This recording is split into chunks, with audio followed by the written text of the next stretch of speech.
plank volmacht de minister van Nederlandse Antillen zal worden gevoerd.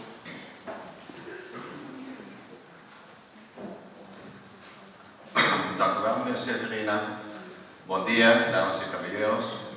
Goedemorgen, dames en heren.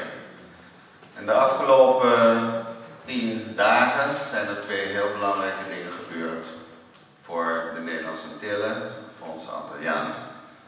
Op 30 september, jongsleden, is na afloop van een politieke stuurgroepvergadering op Curaçao een overeenkomst getekend waarbij de landen in het Koninkrijk zijn overeengekomen dat op 10 oktober 2010 het land de Nederlandse Antillen zal ophouden te bestaan en Curaçao en Sint Maarten nieuwe landen binnen het Koninkrijk zullen worden.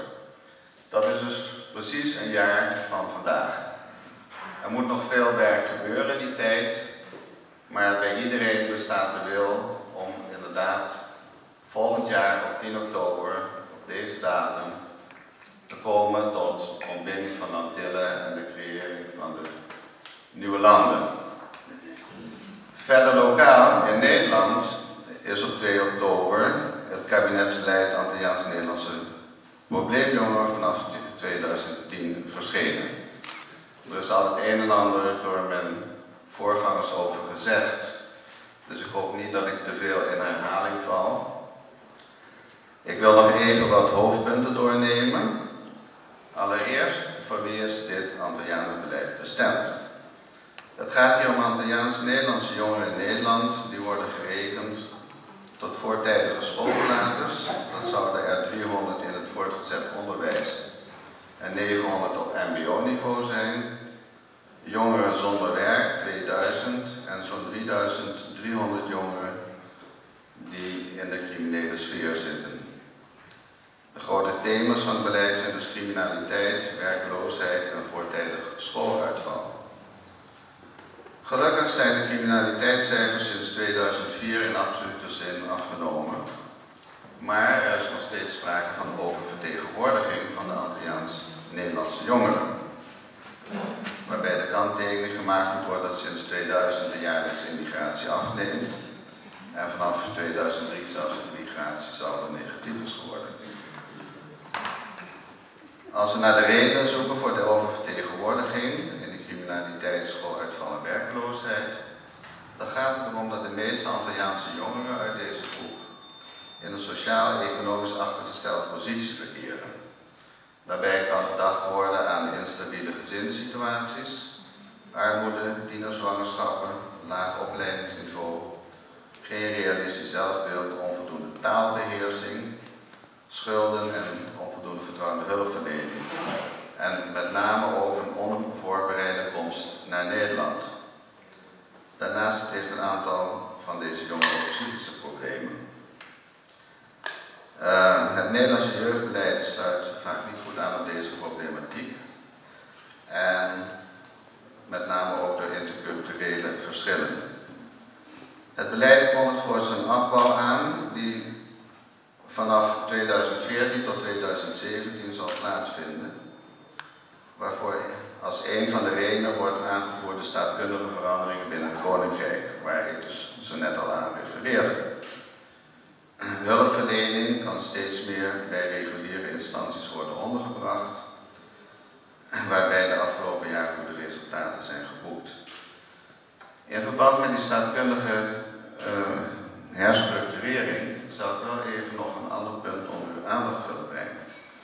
Als het inderdaad zo is dat in 2010, oktober 2010, de BES-eilanden een deel gaan uitmaken van Nederland, dan doet zich de vraag voor of die Antillianen die op de BES-eilanden wonen, dan ook nog onder het geschetste Antillianenbeleid zullen vallen of dan onder de reguliere hulpverlening komen te vallen.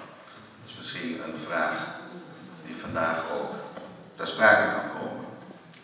Ik heb daar in de brief niets over kunnen lezen, maar toen die opgesteld werd, toen was ook nog geen datum geprikt. Dus ik kan me daar iets bij voorstellen. Ik heb begrepen dat de Antilliaanse gemeenschap blij is dat er nu eindelijk een besluit is genomen met betrekking tot het Antillianenbeleid. Maar aan de andere kant ook vindt dat het te veel gekozen is voor een korte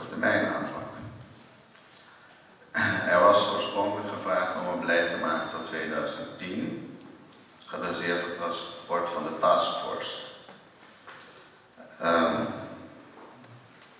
Men verwacht dan dat het inkorten van het Antillianenbeleid tot 2010 een negatief effect zal hebben op de te verwachte resultaten. Maar goed, er is in ieder geval nu een Antillianenbeleid en daarmee kan een begin gemaakt worden. De vraag doet zich dan voor, wat zijn die verwachte resultaten eigenlijk en wat gaan kabinet en gemeente doen? Het accent zal meer worden gelegd op het voorkomen van langs elkaar heen werken van instellingen. Instelling van lokale centra voor jeugd en gezin is hierbij tot steun voor de gemeentelijke regierol. Het bestaande beleid zal ook worden versterkt. Er zal vaker worden geadviseerd om vrijwillig in te burgeren. Ik heb begrepen dat in 2007, 2008 in het kader van de vrijwillige inburgering slechts zo'n 127 Antilliaanse jongeren de inburgeringscursus hebben gevolgd. Dat is natuurlijk veel te weinig. En ik denk op dat gebied zal er veel meer inzet moeten komen, zowel vanuit de gemeente als vanuit de Antilliaanse organisaties. En benadrukt moeten worden op hoe belangrijk het is voor de jongeren die zich hier vestigen om in te burgeren. Het is nu natuurlijk vrijwillige basis nog, maar we moeten met z'n allen werken dat zoveel mogelijk jongeren, of in Nederland of op de Antillen al inburgeringscursussen volgen, zodat ze makkelijker kunnen aansluiten in de gemeenschap in Nederland. En dat is een goed voorbeeld waar, denk ik, de Antilliaanse gemeenschap en de gemeente veel mee kunnen bereiken. Het samenwerken is ook een speerpunt van het Antillianenbeleid van minister Van der Laan. Ik heb begrepen dat binnenkort de TOPA, dat is een commissie die tijdens de uitvoering van de bestuurlijke arrangementen de samenwerking tussen de gemeente en de Antilliaanse gemeente heeft ondersteund en gestimuleerd, een advies zal uitbrengen over de wijze waarop die samenwerking verder verbeterd kan worden.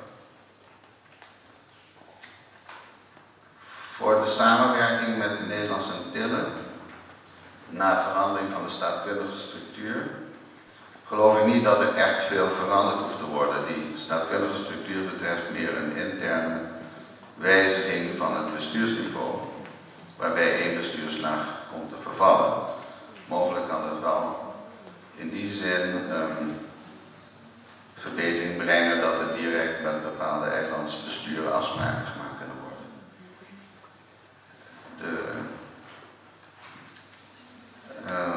Er is wel de verwachting dat mede in verband met de financiële steun die Nederland heeft en nog zal verlenen in verband met de herziening van de staatkundige structuur, dat het welzijn van de inwoners van de Nederlandse Antillen zal verbeteren en ook de welvaart mogelijk.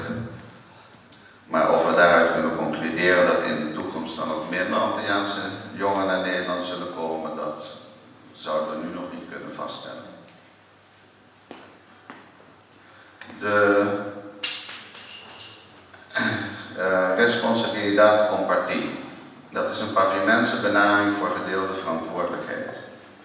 En deze gedeelde verantwoordelijkheid is essentieel voor een geslaagd Antillianenbeleid. Er moet een relatie ontstaan waarbij Rijk, gemeente en de Antilliaanse gemeenschap in Nederland als partners langdurig met elkaar samenwerken tot wederzijds voordeel. Wat in dit geval gelegen is in het in staat stellen van de Antilliaanse Nederlanders om duurzaam het eigen leven in Nederland vorm te geven en een constructieve bijdrage te leveren aan de Nederlandse gemeenschap. Verder, om volwaardig deel te nemen aan die Nederlandse samenleving door oude Antilliaanse Nederlanders die thans geen aansluiting weten te vinden.